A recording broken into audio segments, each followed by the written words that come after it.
Desa Weninggati sebenarnya bukan tempat yang istimewa. Letaknya terjepit di antara hamparan sawah yang tak berujung dan perbukitan kapur yang pudar warnanya. Jalan utama desa sudah beraspal, tapi retak di sana-sini seperti urat nadi orang tua. Di sore hari, udara akan dipenuhi aroma campuran dari tungku kayu bakar, pakan ternak, dan wangi tanah basah sehabis disiram hujan. Kehidupan berjalan lambat, teratur oleh 5 kali panggilan azan dari masjid tua di pusat desa dan denting sendok yang beradu dengan piring dari warung kopi satu-satunya milik Pak Gito. Seto, seorang pemuda berusia pertengahan 20-an, merasakan ritme itu mendarah daging dalam dirinya. Sejak lulus SMK dan gagal mencari peruntungan di kota, ia kembali ke Weninggati, membantu bapaknya mengurus beberapa petak sawah dan tambak lele di belakang rumah. Baginya, Weninggati adalah zona nyaman sekaligus penjara yang tak terlihat, tenang tapi membosankan. Sore itu, seperti sore-sore lainnya, Seto duduk di bangku bambu depan rumahnya, menyeruput kopi hitam yang diseduh ibunya. Matanya menatap kosong ke arah jalanan desa yang mulai sepi. Hanya beberapa anak kecil yang masih berlarian mengejar layangan putus. Tawa mereka pecah riang, kontras dengan keheningan yang mulai merayap seiring turunnya matahari. "Ngelamun aja," tegur sebuah suara. Danu, sahabatnya sejak kecil, sudah berdiri di sampingnya sambil cengengesan. Tangannya menenteng sebungkus rokok kretek. Kamu dari mana?" tanya Seto, sedikit menggeser duduknya. "Biasa, dari warung Pak Gito, dengerin berita-berita terbaru," jawab Danu sambil menyalakan sebatang rokok. Asapnya yang tebal beraroma cengkeh langsung menyebar di udara. Seto tersenyum tipis. "Berita terbaru versi siapa? Bu Parmi?" Danu tertawa berbahak-bahak. "Siapa lagi kalau bukan penyiar radio resmi Weninggati? Tadi lagi seru, katanya si Fajar kemarin ribut lagi sama Pak Rahman soal batas tanah." Seto hanya bisa menggelengkan kepala. Bu Parmi, wanita paruh baya itu adalah pusat informasi, gosip, dan fitnah di Weninggati. Mulutnya lebih cepat dari angin dan lebih tajam dari silet. Tidak ada kejadian di desa sekecil apapun yang luput dari komentarnya. Warung Pak Gito adalah panggung utamanya. Dengan segelas teh manis dan beberapa potong gorengan, ia bisa merangkai cerita dari serpihan fakta, membumbuinya dengan dugaan-dugaan liar dan menyajikannya sebagai kebenaran mutlak kepada siapa saja yang mau mendengarkan. "Soal batas tanah lagi? Bukannya sudah diurus sama Pak RT?" tanya Seto. "Katanya sih, Pak Rahman gak terima patoknya digeser lagi sama Fajar. Fajar namuk lah sampai ngancam-ngancam segala," jelas Danu, menirukan gaya bicara Bu Parmi yang penuh drama. Seto kembali menggelengkan kepala. Pak Rahman, orang yang dibicarakan itu, adalah salah satu warga paling dihormati di desa. Usianya sudah kepala 6, seorang pensiunan pegawai kecamatan yang hartanya cukup berlebih. Orangnya pendiam, jarang bergaul. Tapi kalau ada kegiatan desa atau sumbangan untuk masjid, ia selalu jadi yang pertama memberi. Namun di balik citranya yang baik, tersiar kabar bahwa ia cukup kikir dan alot dalam urusan tanah dan uang. Perselisihannya dengan Fajar, pemuda yang baru saja mewarisi tanah di sebelah rumah Pak Rahman, sudah menjadi rahasia umum. "Ya sudahlah, urusan mereka paling besok juga damai lagi," kata Seto, mencoba mengalihkan pembicaraan. Ia tidak suka ikut campur dalam drama desa yang seringkali dipicu oleh mulut Bu Parmi. Tiba-tiba, dari kejauhan, terdengar suara kentongan dipukul bertalu-talu dengan ritme yang ganjil. Bukan ritme untuk panggilan ronda atau pengumuman biasa. Ritme itu cepat, panik, dan menyiratkan kabar duka. Seto dan Danu saling berpandangan, jantung mereka berdebar sedikit lebih cepat. Di desa sekecil Weninggati, suara kentongan seperti itu hanya berarti satu hal. "Siapa ya?" gumam Danu. Mereka berdua bangkit, berjalan ke tepi jalan, bergabung dengan beberapa tetangga lain yang juga keluar rumah karena penasaran. Tak lama, beberapa orang berlari dari arah ujung desa, dari arah rumah Pak Rahman. "Ada apa, Kang?" tanya Seto pada salah satu pria yang terengah-engah. Pria itu berhenti sejenak, menopang lututnya. Pak Rahman meninggal." Berita itu menyebar seperti api di alang-alang kering. Seluruh desa terkejut. Pak Rahman yang kemarin sore masih terlihat menyirami tanaman di depan rumahnya, kini telah tiada. Menurut kabar yang beredar cepat, ia ditemukan oleh istrinya sudah tidak bernyawa di kursi goyangnya di teras belakang. Angin duduk, begitu kesimpulan awal para tetangga yang pertama kali datang. Kematian yang mendadak dan tanpa pertanda. Malam itu juga, rumah Pak Rahman ramai didatangi pelayat. Para bapak menyiapkan segala keperluan pemakaman untuk esok hari. Sementara para ibu sibuk di dapur menyiapkan minuman dan makanan ringan untuk para tamu. Seto dan Danu ikut membantu mendirikan tenda di halaman depan. Di tengah keramaian dan suasana duka yang kental, Seto melihat Bu Parmi sedang beraksi. Dikelilingi oleh beberapa ibu-ibu, ia berbisik-bisik dengan wajah serius. Sesekali matanya melirik ke arah Fajar yang duduk menyendiri di pojok, tampak syok dan bingung. "Saya nggak mau nuduh lo ya," bisik Bu Parmi. Suaranya cukup keras untuk didengar oleh orang-orang di sekitarnya. Tapi aneh saja, kemarin sore baru ribut besar sama si Fajar, malamnya langsung meninggal. Katanya, si Fajar sampai sumpah serapah bilang, "Awas kamu, orang tualah ya." Pas sekali kejadiannya. Beberapa ibu menelan ludah.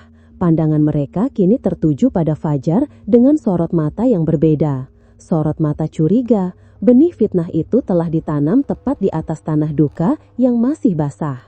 Seto yang mendengarnya dari kejauhan merasa muak. Di saat seperti ini pun, wanita itu masih sempat menyebar racun. Suasana malam itu terasa aneh. Selain kesedihan yang wajar, ada ketegangan yang tak terucap. Udara terasa lebih dingin dari biasanya. Angin yang berhembus melalui celah-celah tenda membawa aroma bunga melati yang pekat. Padahal di halaman rumah Pak Rahman tidak ada pohon melati.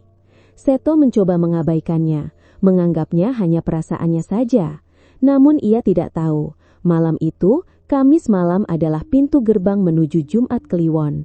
Dan di desa Weninggati, sebuah kematian yang terjadi tepat di ambang malam paling keramat itu bukanlah pertanda yang baik. Sama sekali bukan.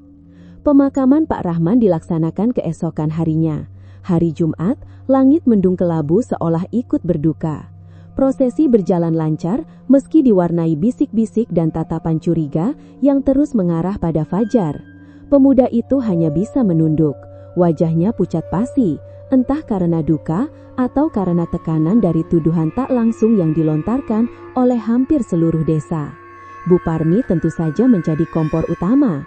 Ia terus menceritakan ulang versinya tentang pertengkaran Fajar dan almarhum kepada setiap orang yang ditemuinya, menambahkan detail-detail fiktif untuk membuat ceritanya semakin dramatis. Malam harinya, acara tahlilan pertama digelar di rumah duka. Para lelaki dewasa dan pemuda desa berkumpul, duduk bersila di atas tikar yang digelar di ruang tengah dan teras. Bau kemenyan yang dibakar oleh Pak Harjo, sesepuh desa yang memimpin tahlil, bercampur dengan aroma kopi dan kue-kue yang disajikan. Suara zikir dan doa menggema, mencoba mengusir kesedihan dan mengirimkan ketenangan bagi arwah yang telah berpulang. Seto duduk di barisan belakang bersama Danu. Ia mencoba fokus pada bacaan tahlil, tapi pikirannya terus melayang. Ada sesuatu yang terasa tidak beres. Suasananya terlalu berat, terlalu menekan. Bukan hanya karena duka, tapi ada hawa lain yang terasa dingin dan menusuk. "Kok merinding ya?" bisik Danu di sebelahnya. Lengannya tampak bergidik. Seto hanya mengangguk pelan, ia juga merasakannya. Tiba-tiba, di tengah lantunan kalimat La ilaha illallah, semua lampu di rumah itu padam serentak. Suasana menjadi gelap, gulita, dan hening seketika. Hanya ada beberapa detik kebingungan sebelum beberapa orang mulai menyalakan senter dari ponsel mereka. "Mati lampu biasa ini," kata seseorang, mencoba menenangkan. Tapi anehnya, saat Seto melihat keluar, rumah-rumah tetangga masih terang benderang. Hanya rumah Pak Rahman yang diliputi kegelapan. Listrik tidak padam, hanya di rumah ini, beberapa orang mulai berbisik cemas. Pak Harjo dengan tenangnya berkata, "Sudah, jangan berpikiran macam-macam, mungkin korslet, tolong yang muda-muda coba periksa sekeringnya." Seto dan beberapa pemuda lainnya segera bangkit. Saat mereka berjalan menuju meteran listrik di samping rumah, sebuah embusan angin yang sangat dingin menerpa mereka dari arah kebun belakang. Angin itu aneh, karena malam itu sama sekali tidak ada angin. Tirai jendela yang tadinya diam tiba-tiba bergoyang kencang seolah ditiup badai. Bersamaan dengan itu, tercium lagi aroma bunga yang sangat menyengat. Kali ini bukan melati, tapi Kamboja, bau bunga khas pemakaman. "Bau apa ini?" tanya seorang pemuda bernama Iwan, hidungnya kembang kempis. "Kamboja," jawab Seto pelan, bulu kuduknya berdiri serentak. Setelah beberapa saat memeriksa, screeningnya ternyata turun. Setelah dinaikkan kembali, lampu pun menyala. Semua orang menghela napas lega. Tahlilan dilanjutkan, meski kini suasana cemas sudah terlanjur menyelimuti ruangan. Bu Parmi tidak ikut tahlilan karena acara itu khusus untuk laki-laki. Tapi ia duduk di dapur bersama ibu-ibu lain dan tentu saja ia punya interpretasinya sendiri atas kejadian mati lampu itu. "Nah kan, apa saya bilang?" ucapnya dengan nada penuh kemenangan. "Pasti arwahnya nggak tenang ini. Ada yang ganjil sama kematiannya. Ini bertanda arwahnya minta keadilan." Ucapannya langsung menyebar dari dapur ke teras, dari mulut ke mulut, dan kembali memperkuat kecurigaan terhadap Fajar yang duduk dengan wajah semakin pucat. Malam kedua tahlilan, keanehan semakin menjadi-jadi. Kali ini gangguan datang dalam bentuk suara. Saat tahlilan sedang khusyuk, dari arah kebun pisang di belakang rumah terdengar suara seperti orang menyeret sesuatu yang berat di atas tanah kering.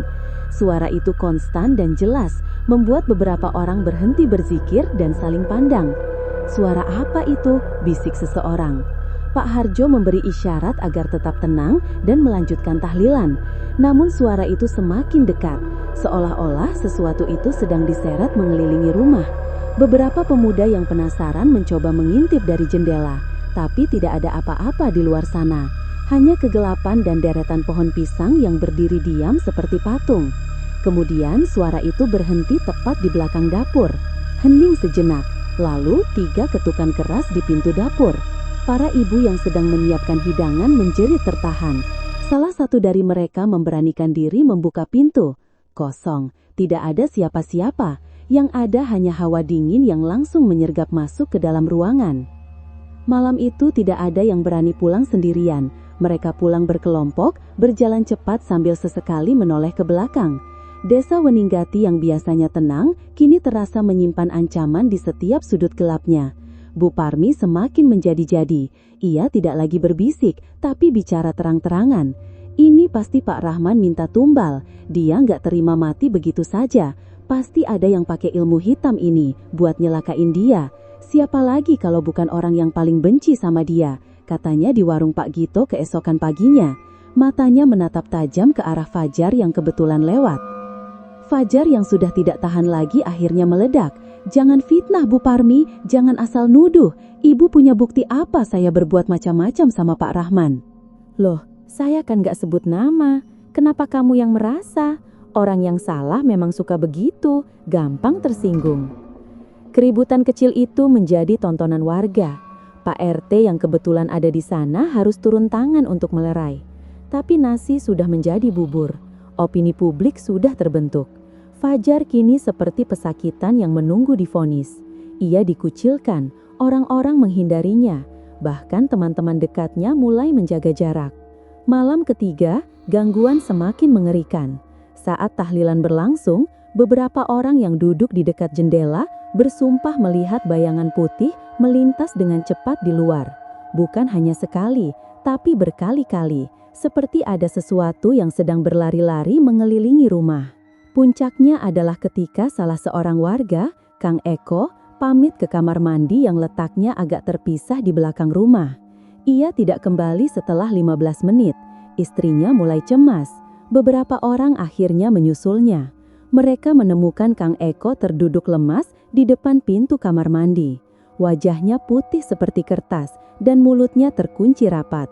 Matanya melotot ketakutan, menunjuk ke arah rumpun bambu di ujung kebun. Setelah diberi minum dan ditenangkan, barulah ia bisa bicara dengan terbata-bata. "Pocong," katanya gemetar. "Di sana, berdiri di antar bambu, ngeliatin saya." Pengakuan Kang Eko membuat seluruh hadirin tahlilan gempar. Separuh dari mereka langsung pamit pulang, tak berani berlama-lama lagi.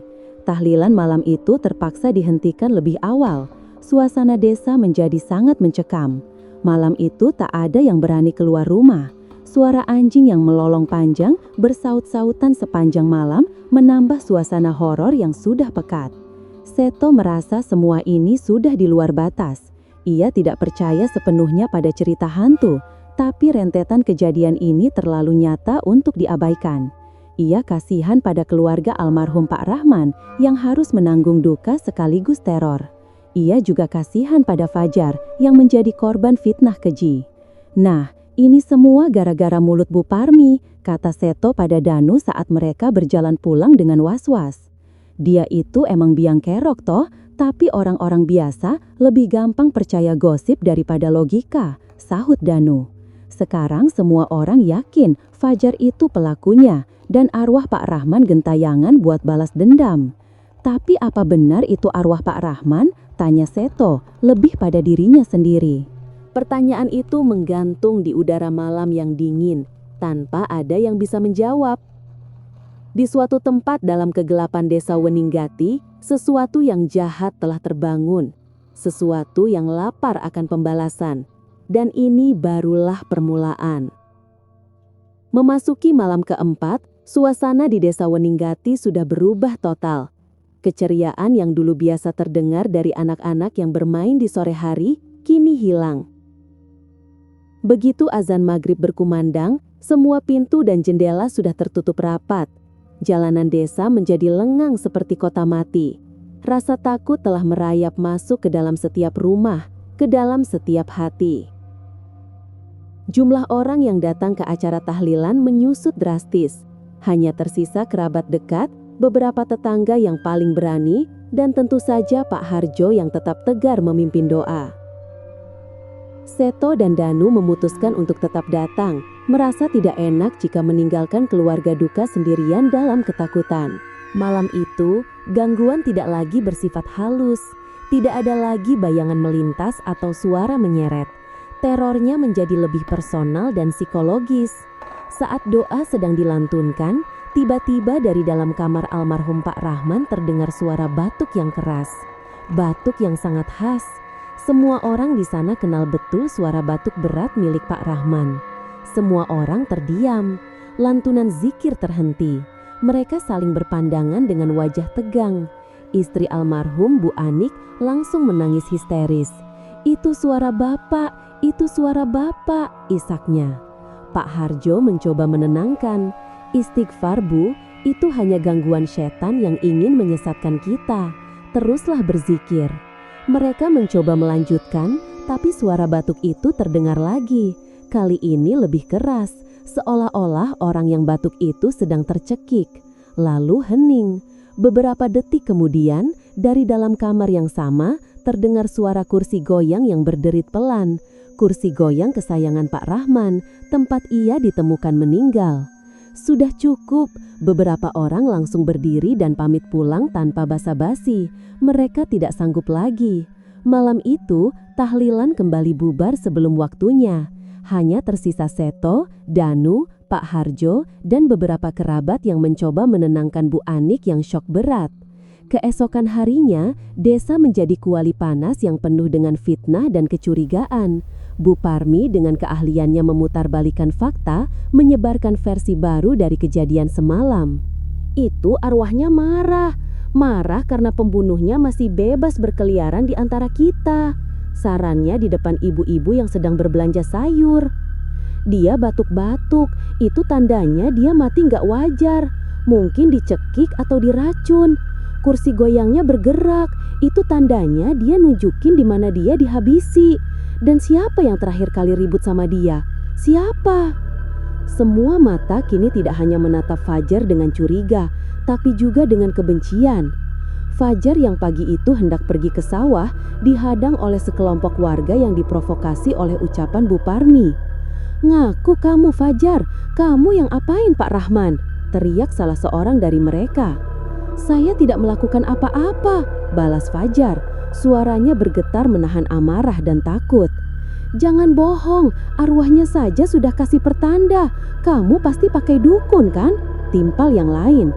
Situasi memanas, aksi saling dorong pun tak terhindarkan. Fajar yang kalah jumlah terpojok. Beruntung Pak RT dan beberapa warga yang masih waras datang melerai. Sudah, jangan main hakim sendiri, tidak ada bukti apa-apa, teriak Pak RT. Meski berhasil dibubarkan, insiden itu meninggalkan luka yang dalam. Fajar kini benar-benar terisolasi. Ia dan keluarganya dikucilkan. Warung tidak mau melayaninya. Orang-orang meludah saat ia lewat. Ia menjadi musuh seluruh desa. Seto merasa geram melihat ketidakadilan itu. Sore harinya, ia berani mendatangi rumah Fajar bersama Danu. Rumah itu tampak sepi dan suram.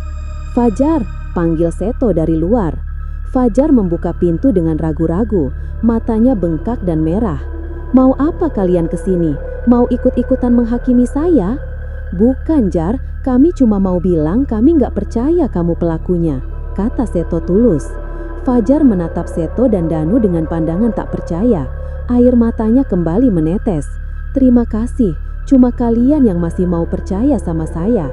Saya sumpah demi Allah, saya memang benci sama cara dia soal tanah, tapi saya tidak pernah berpikir untuk mencelakainya." "Kami tahu, Jar," sahut Danu. "Yang jadi masalah sekarang ini bukan lagi soal arwah Pak Rahman, tapi soal Bu Parmi yang sudah meracuni pikiran semua orang." "Lalu aku harus bagaimana?" isak Fajar putus asa. "Rasanya aku ingin pergi dari desa ini." "Bertahanlah, kebenaran pasti akan terungkap," kata Seto, meski ia sendiri tidak yakin bagaimana caranya. Malam kelima dan keenam, tidak ada lagi yang berani menggelar tahlilan di rumah duka. Keluarga memutuskan untuk berdoa di rumah masing-masing. Namun, teror tidak berhenti. Kini hantu itu mulai menampakkan diri secara acak kepada warga. Seorang petani yang pulang telat dari sawah melihat sosok putih berdiri di tengah pematang.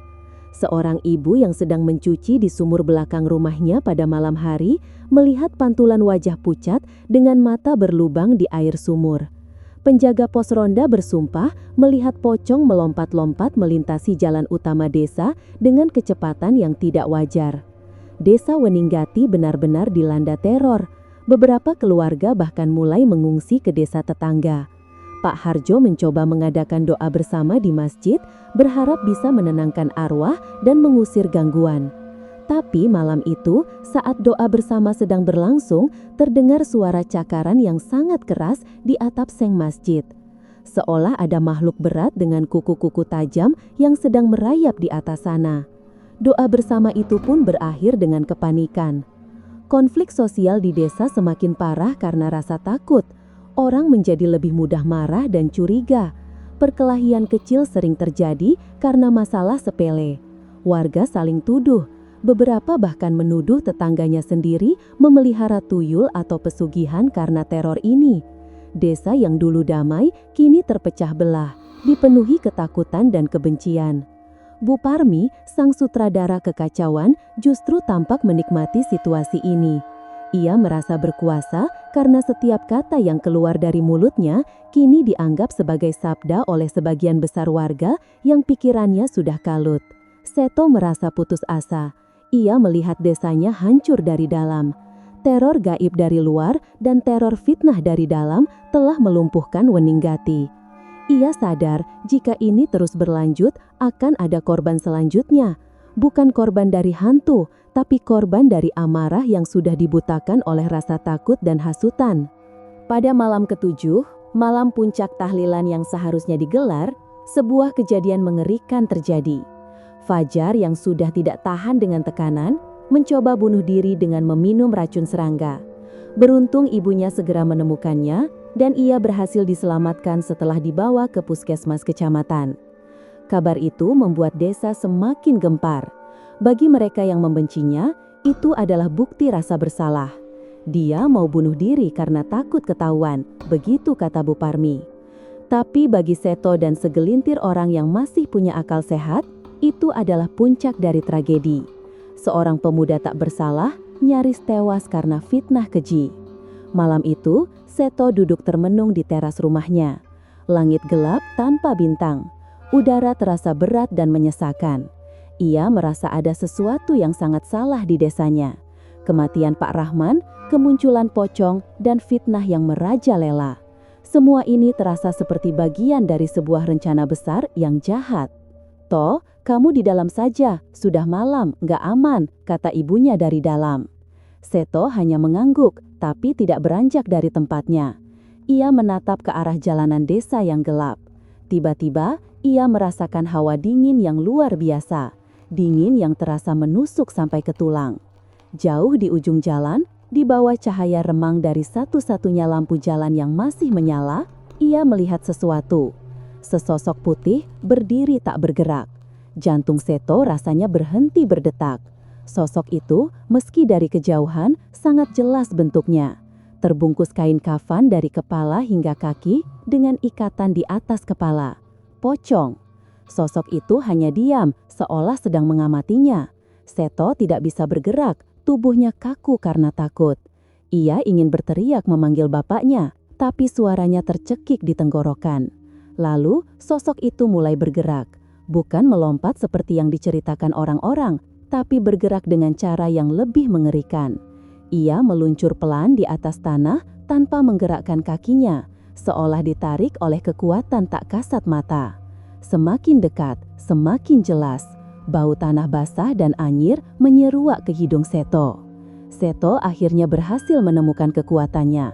Melompat dari kursinya, lari masuk ke dalam rumah dan membanting pintu. Napasnya tersengal-sengal, jantungnya berdebar seperti genderang perang. "Ada apa toh?" tanya bapaknya panik. "Di luar ada... Seto tidak sanggup melanjutkan kalimatnya. Malam itu, ia tahu teror ini belum akan berakhir. Makhluk itu tidak lagi hanya mengganggu di rumah duka atau menampakkan diri secara acak.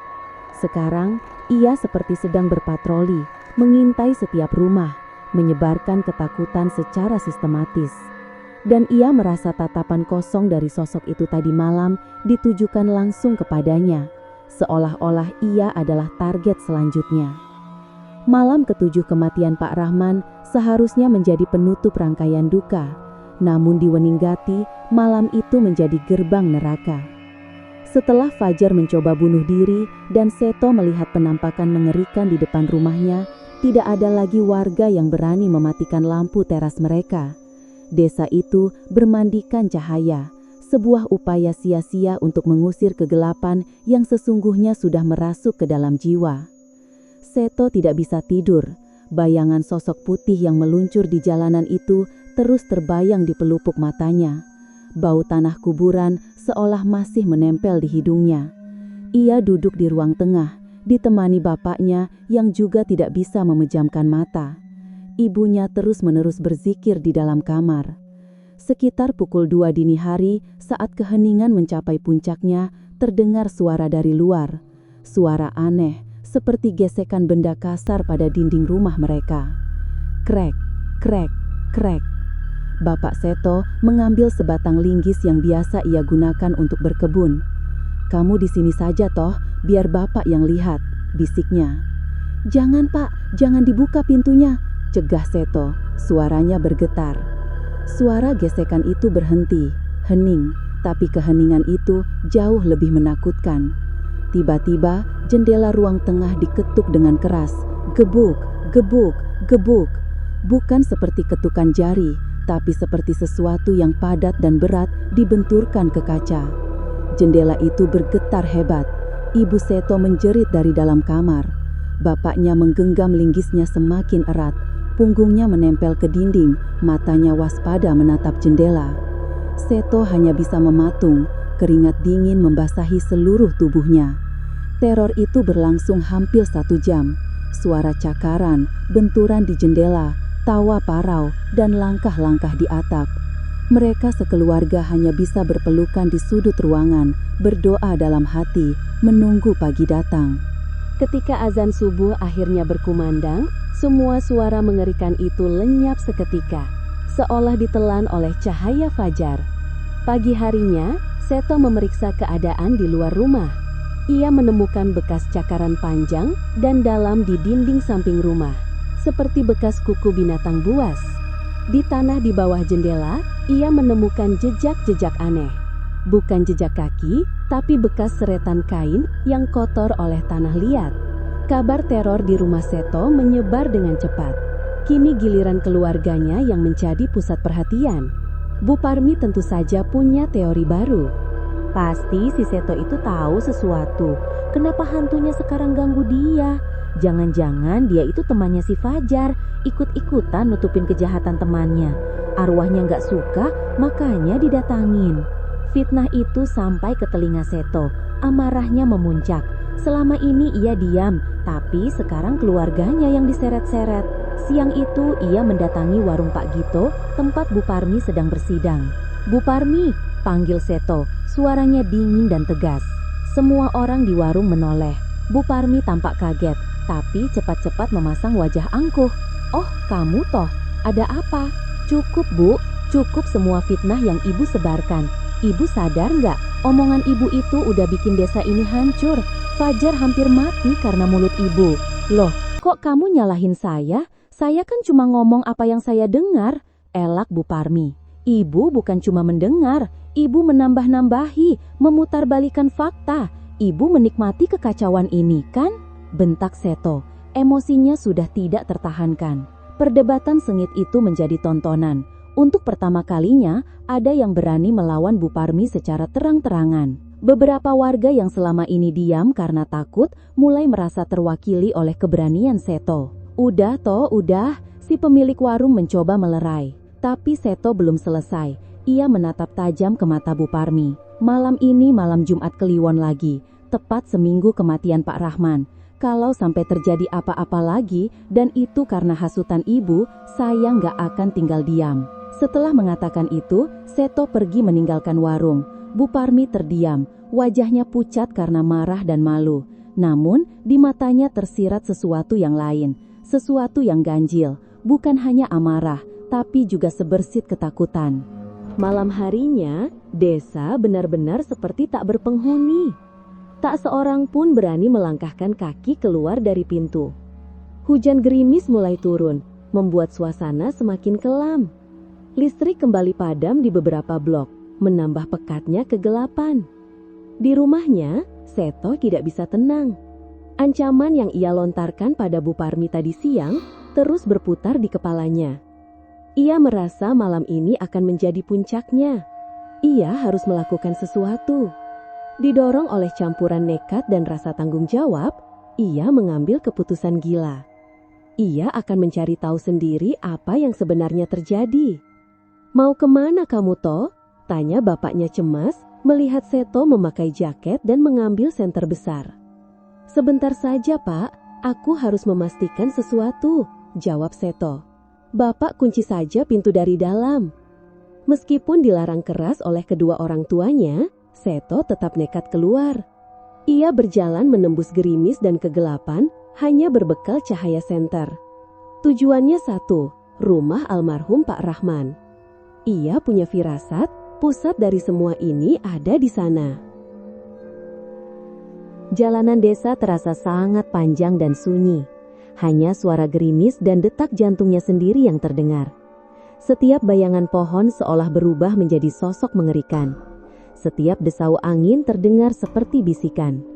Saat ia melewati rumah Bu Parmi, ia melihat sesuatu yang aneh. Dari balik jendela yang tertutup gorden tipis, ia melihat siluet Bu Parmi sedang berjalan mondar-mandir di dalam rumahnya. Wanita itu tampak gelisah, tapi yang lebih aneh, ia samar-samar mendengar wanita itu seperti sedang berbicara sendiri atau mungkin dengan seseorang, dengan nada memohon dan ketakutan. Ia mengabaikannya dan terus berjalan. Akhirnya ia sampai di depan rumah Pak Rahman. Rumah itu gelap gulita dan tampak angker. Halamannya yang biasanya rapi, kini ditumbuhi rumput liar. Ia melompati pagar dan berjalan mengendap-endap ke bagian belakang rumah, ke arah kebun pisang, tempat di mana teror pertama kali dimulai. Ia menyorotkan senternya ke segala arah. Rumpun bambu, pohon pisang, sumur tua. Tidak ada apa-apa, hanya hawa dingin yang menusuk dan bau tanah basah yang pekat.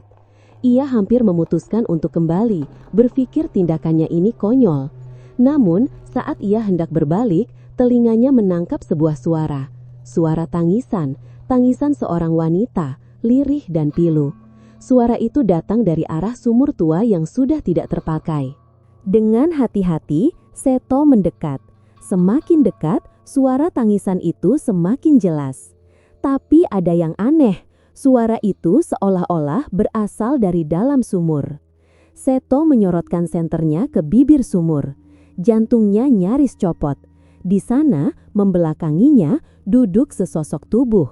Bukan pocong, tapi seorang wanita bergaun putih panjang dengan rambut tergerai menutupi seluruh punggung dan wajahnya. Sosok itu duduk di tepi sumur, bahunya berguncang karena tangisan. Seto terpaku. Kuntilanak, makhluk apa lagi ini? Perlahan, sosok itu berhenti menangis. Ia menoleh. Bukan menoleh biasa, kepalanya berputar 180 derajat ke belakang dengan bunyi tulang berderak, sementara tubuhnya tetap menghadap ke sumur. Wajahnya pucat pasi, rata tanpa mata, tanpa hidung, tanpa mulut, hanya sebuah bidang kosong yang mengerikan. Seto menjerit tanpa suara. Ia terjatuh ke belakang, mencoba merangkak mundur. Tapi tubuhnya lemas tak bertenaga. Senter di tangannya terlepas, menyorot ke arah yang tak menentu. Sosok itu bangkit. Ia melayang pelan mendekati Seto. Dari bidang kosong di wajahnya, tiba-tiba keluar suara. Suara serak dan dingin yang bukan berasal dari mulut. Dia belum bayar. Saat sosok itu hampir menggapainya, tiba-tiba dari arah rumpun bambu terdengar suara dentuman keras. Sosok wanita itu berhenti, menoleh ke arah suara. Seto dengan sisa keberaniannya ikut menoleh. Dari balik kegelapan rumpun bambu, melompat sesosok makhluk yang selama ini meneror desa. Pocong. Kain kafannya kotor dan basah oleh tanah liat. Wajahnya yang tertutup kain tampak menghitam dan legam. Ia melompat sekali lagi, mendarat di antara Seto dan kuntilanak berwajah rata itu. Kedua makhluk itu saling berhadapan. Suasana menjadi sangat ganjil. Pocong itu mengeluarkan suara geraman rendah dari balik kainnya. Sementara kuntilanak itu hanya diam, kepalanya masih terpelintir ke belakang. Seto yang terjebak di antara dua entitas mengerikan itu hanya bisa pasrah. Ia menutup matanya, menunggu ajalnya. Tapi tidak terjadi apa-apa padanya. Ia mendengar suara desisan dan geraman. Saat ia memberanikan diri membuka mata, ia melihat pemandangan yang tak akan pernah bisa ia lupakan seumur hidupnya. Kedua makhluk gaib itu sedang bertarung. Pocong itu melompat-lompat menyerang, sementara kuntilanak itu melayang-layang menghindar sambil mengeluarkan pekikan melengking yang memekakan telinga. Ini gila, di luar nalar. Setan melawan setan. Di tengah pertarungan aneh itu, pocong itu menoleh sejenak ke arah Seto. Dari balik kain kafannya, Seto merasa sepasang mata tak terlihat sedang menatapnya. Tatapan itu tidak terasa mengancam. Anehnya, terasa seperti memberi isyarat untuk pergi. Seto tidak menyia-nyiakan kesempatan. Ia merangkak sekuat tenaga, bangkit, dan berlari tanpa menoleh ke belakang. Ia terus berlari. Pekikan kuntilanak dan geraman pocong itu masih terdengar bersahutan di belakangnya. Ia tidak berhenti sampai ia tiba di teras rumahnya dan ambruk di depan pintu. Seto menggedor-gedor pintu seperti orang gila. Bapaknya yang membukakan pintu langsung menariknya masuk. Ia menceritakan semua yang dilihatnya dengan napas tersengal dan kalimat yang terpatah-patah. Pertarungan antara pocong dan kuntilanak. Bapaknya hanya bisa memeluknya, tak tahu harus berkata apa. Malam itu terasa seperti selamanya. Keesokan paginya, desa Weninggati digemparkan oleh sebuah berita yang lebih mengejutkan dari semua teror yang telah terjadi. Bu Parmi ditemukan tewas di dalam rumahnya. Kondisinya mengenaskan. Ia tergeletak di lantai dengan leher seperti terpelintir. Matanya melotot dan dari mulutnya keluar tanah liat. Di sekeliling tubuhnya berserakan uang dalam jumlah yang cukup banyak. Polisi datang, garis polisi dipasang. Seluruh desa berkumpul menonton dari kejauhan dengan wajah pucat. Kematian Bu Parmi yang aneh dan mengerikan menjadi topik pembicaraan utama, untuk sementara mengalihkan ketakutan mereka pada hantu pocong. Beberapa hari kemudian, misteri itu mulai terkuak. Penyelidikan polisi yang dipicu oleh kesaksian beberapa orang tentang pertengkaran-pertengkaran sebelumnya akhirnya membongkar sebuah rahasia kelam. Pak Rahman ternyata tidak meninggal karena angin duduk. Ia dibunuh. Pelakunya bukanlah Fajar. Pelakunya adalah sekelompok orang, termasuk beberapa tokoh yang cukup disegani di desa. Mereka ternyata diam-diam menjalankan bisnis ilegal penambangan pasir di tanah sengketa di belakang desa. Pak Rahman yang rumahnya paling dekat dengan lokasi mengetahui aktivitas mereka dan mengancam akan melapor. Mereka mencoba menyuapnya, tapi Pak Rahman menolak. Karena panik, pada Kamis malam itu mereka mendatangi rumah Pak Rahman. Setelah perdebatan sengit, salah satu dari mereka membekap Pak Rahman hingga tewas. Untuk menutupi jejak, mereka menggunakan jasa seorang dukun dari luar desa untuk mengunci arwah Pak Rahman agar tidak gentayangan.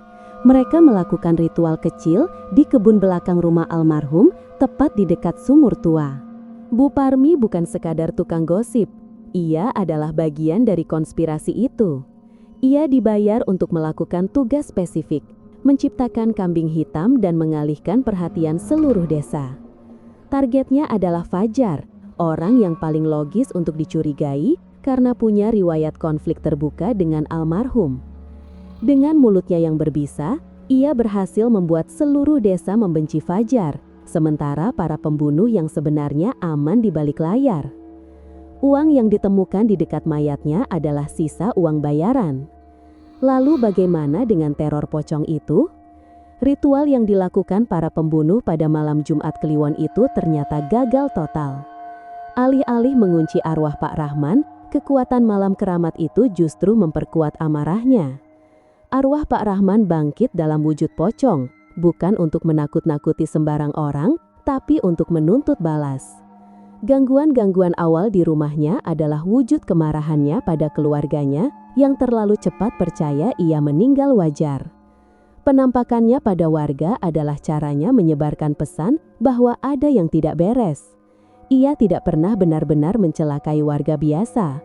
Targetnya hanya satu, para pembunuhnya dan orang-orang yang terlibat dalam konspirasi kematiannya. Demikianlah kisah horor kali ini. Semoga ada pelajaran dan hikmah yang dapat kita ambil.